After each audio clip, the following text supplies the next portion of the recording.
lot of us in the 15th Air Force were too busy holding down our end of the war when it happened. But over at Berry Airport, there was quite a show going on. It was the 31st of August, 1944. Those forts coming in were finishing a job we had started last spring. They were bringing back a lot of our people who'd been gone for quite a while. 24 hours ago, these boys were bivouacking behind Nazi barbed wire. Just 24 hours ago, they were prisoners of war. Now they were free. And now, we were shaking hands with fellas we thought we'd never see again. It was just one of those days. Some of these Joes were so glad to get back they hit that Italian dust with a 4-point landing. And when that GI planted a smacker on the first MP he saw, well, that about did it. All of these crew members were shot down or made a crash landing in the target area. Most of them walked away from it. Others weren't so lucky. There was no American quartermaster where these men were, so they made themselves a few private deals.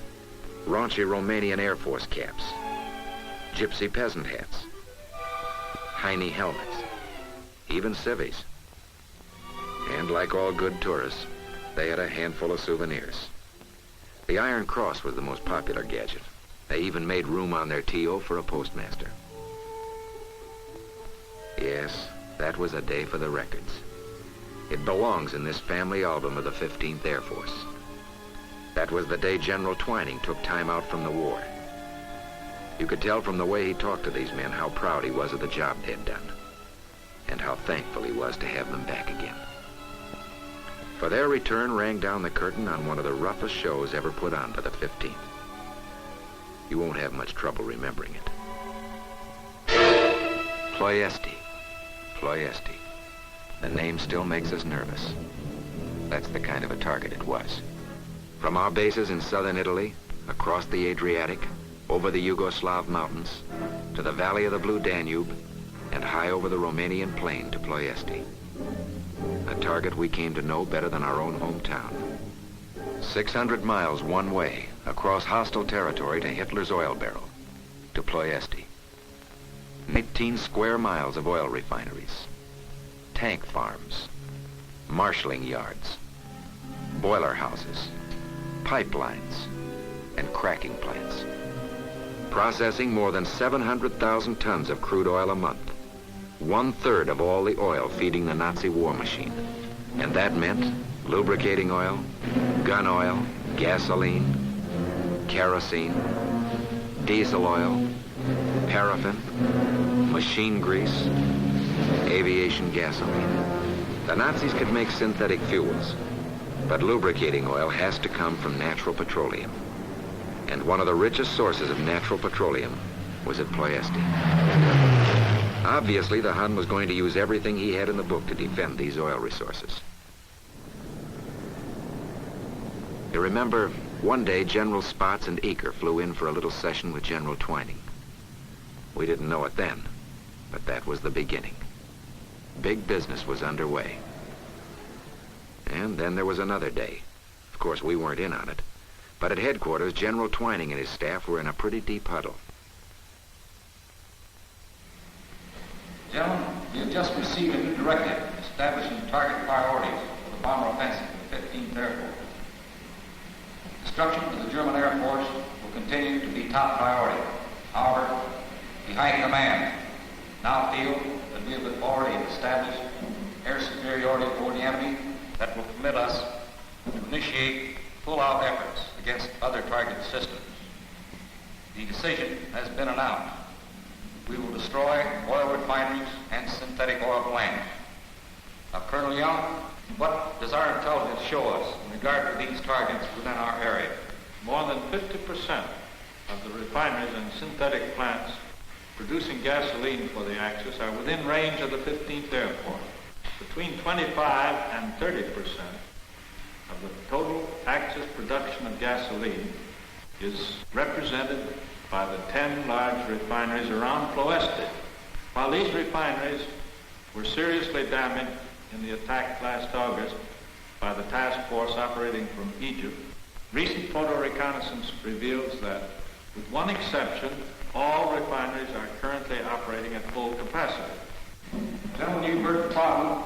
It's a big job we've got ahead of us. The knockout of Ploiesti means the German will be deprived of 1/3 of his oil resources. This conference was translated into quick action, intelligence, supply, weather, operations. Starting 5 April, the campaign against Ploiesti was on. None of us knew what it would take to lick it, but we did know that until it was flattened, we were in for a long grind. The air siege of Ploiesti had begun. Sometimes the forts would lead, sometimes the 24s were out in front. And although Jerry's flak and fighters often punched holes in our formations, he never turned his back. Over the Adriatic, climbing to altitude. Unfreeze guns. Try a few bursts. Now we're up to 14,000. We lack a lot of daylight between us and the Jerry-Yak-Yak on the Dalmatian coast. Flak vests go on. Fashionable for bomber crews. Healthful, too. Across the Yugoslav mountains, still climbing. Mighty pretty scenery. The peaceful foothills that roll to the Danube Valley. Peaceful until they suddenly erupted with flak. Most of us were veterans by the time the Ploiesti show started. During that winter, we'd been over Regensburg, Steyr, Budapest, Győr, Wiener Neustadt, Vienna. Those targets had been plenty rough going, but we always went through. If that's called a baptism of fire, we'd had it. We were ready for Ploiesti. But don't get the idea that we were cocky. It doesn't take long in this business to learn that there are no milk runs. When we saw our top cover, it always looked mighty good.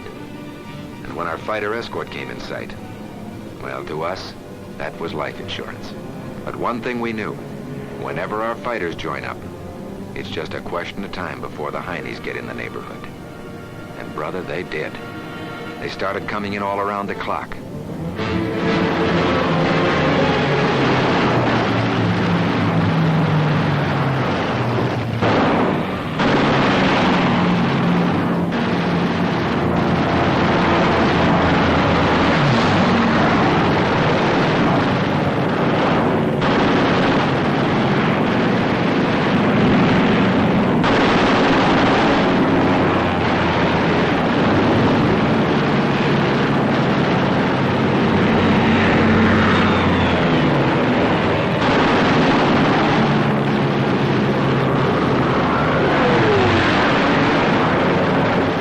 Soon found out that the Luftwaffe was having a tough time replacing the Jerrys we shot down. Every mission to Ploiesti added names to Goering's Bureau of Missing Persons. But one thing we learned early, you don't get into that Ploiesti show without paying admission.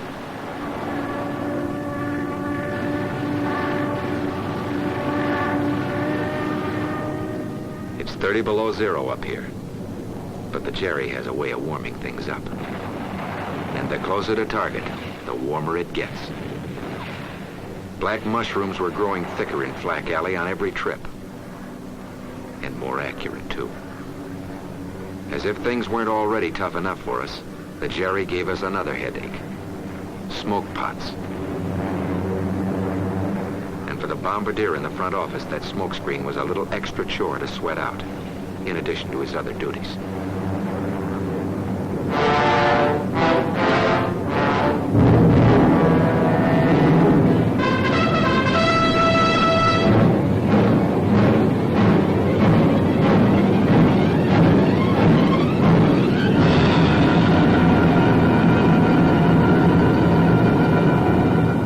Always nice leaving that target behind. But we were still a long way from that donut line back at base. Right now, we had other things on our mind. Would our escort pick us up before the Jerrys jumped us again? Would the weather pile up between here and home? And what about those mountains? They were sure going to seem much higher, looking at them through a feathered prop. That's how it was. And it never got any easier. The first 6 missions cost Hitler a lot of sea coupons. From a capacity of 700,000 tons of crude oil per month, we reduced Ploiesti's production 317,000 tons, a cut of 44%. It was a good start, but only a start. And after every mission, those of us who made it home knew that as soon as the weather was right, we'd be heading straight back to Ploiesti again, to hammer it and get hammered. Back home, a donut used to mean dunking. Over here, it meant dining. Every time we bucked that donut line, it meant we'd bucked that target again. Sometimes the fellas we'd had breakfast with that morning didn't always get back for donuts. Funny thing about Ploiesti, it sort of got under your skin. After we worked it over from the air, it got a treatment on the ground. We ate it, slept it, convalesced from it. Down at Barry headquarters, the meeting of the operations planning section began every day at 11. But on this day, 8 June, the problem of smoke screens over Ploiesti, still the big headache of the 15th, came in for some special treatment by A3. Operations reckoned it was time for a change in tactics. We knew from experience that when our recce boys were over Ploiesti, the Nazis never smoked it up. They had always discounted fighter planes as bombing menace. They knew our 38s were over there to take pictures. But what they didn't know was that our 38s now packed a long-range punch, that they'd been modified to carry belly tanks and heavy bombs. We are going to dive bomb Romano Americano tomorrow using P-38.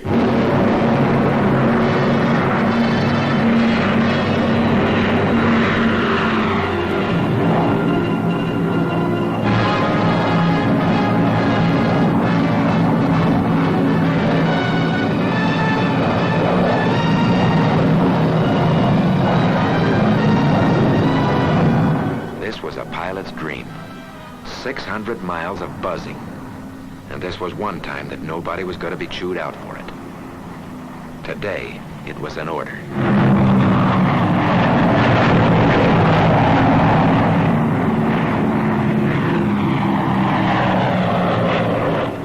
Up to bombing altitude. There goes the last of the belly tanks. Target, going down.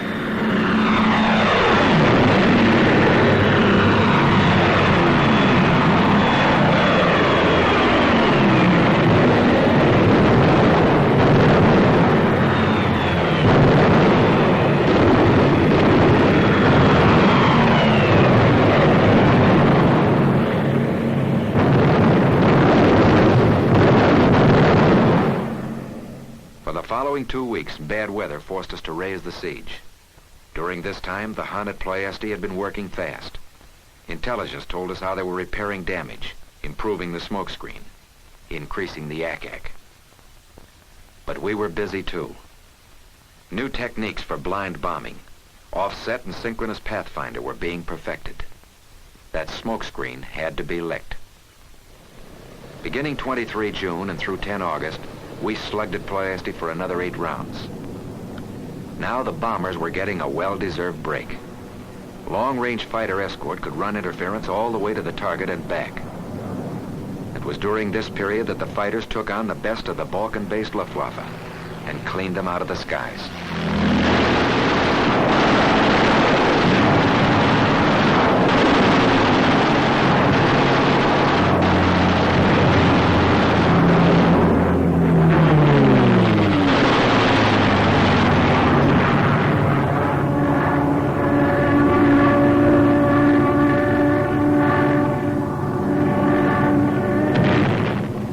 Jerry wouldn't come up, the pea-shooter boys went down and plastered him in his own front yard.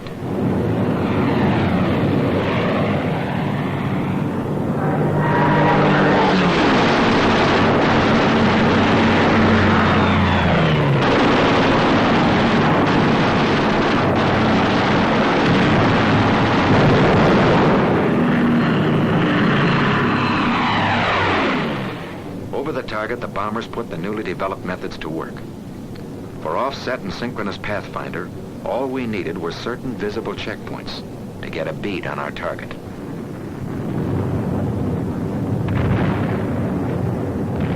Usually to us, Ploiesti looked like this. And to the Nazis, it looked like this.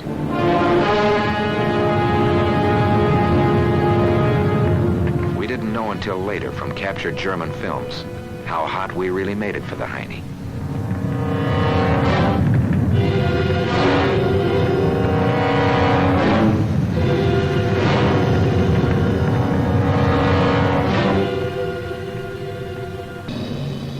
No sooner did they put the fires out when large labor battalions began salvage and repair.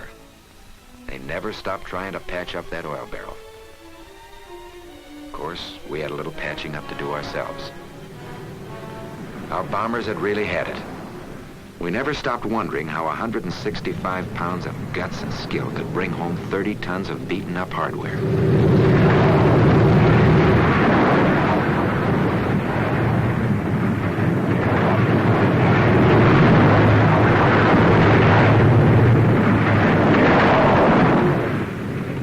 Nazi Ek was getting rougher, more accurate. Business was booming in Flack Alley. Not all of the boys walked away from those crash landings.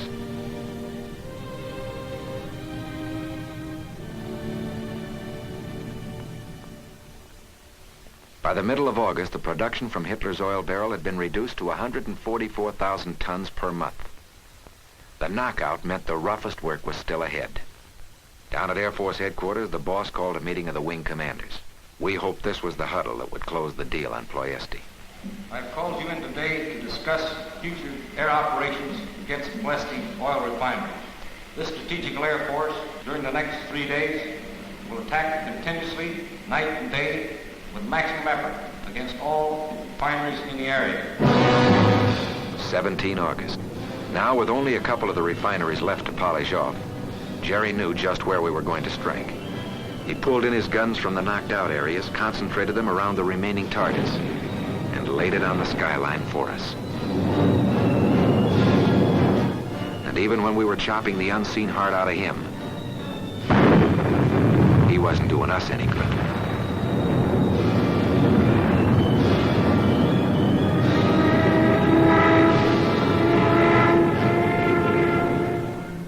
And while the ground crews were giving our bombers that all-night workout, the RAF were setting up to fly the night shift. And before the winties were cooled off, we were warming up. Morning, 18 August. Operations really called it when they said this would be a round-the-clock show.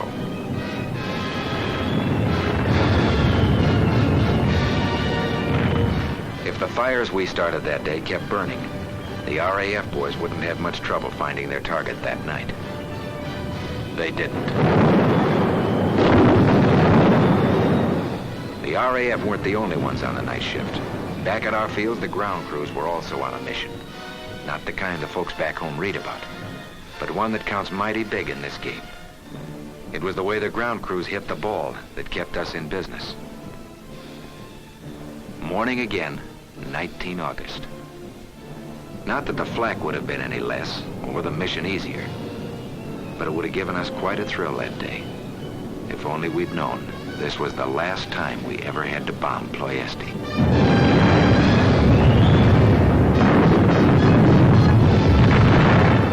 It would have given us even more of a thrill if we could have seen this. We didn't know we were that good. It made you think of a graveyard. The graveyard of 1/3 of Hitler's oil. It was a quiet place now. Very quiet. But the stillness of Ploiesti traveled far, to the beaches of Normandy, to the coast of southern France, to the Rhine, to Berlin. The clank of Tiger tank treads was not as loud as before. The U-boat boys were spending more quiet evenings at home. The rumble of traffic on Germany's superhighways was becoming a murmur. The roar of the Luftwaffe became a sigh. That's how this stillness of Ploiesti was heard. That's how strategic bombing pays off. We lost more than 2,300 men, but we got more than 1,400 of them back. These were the first, And the general made it pretty plain how glad he was to have his men back again. Yes, it was quite a show that day at Barry Airport. And now these men were back in the trucks again, headed out for another mission. Only this time, their IP would be the Statue of Liberty.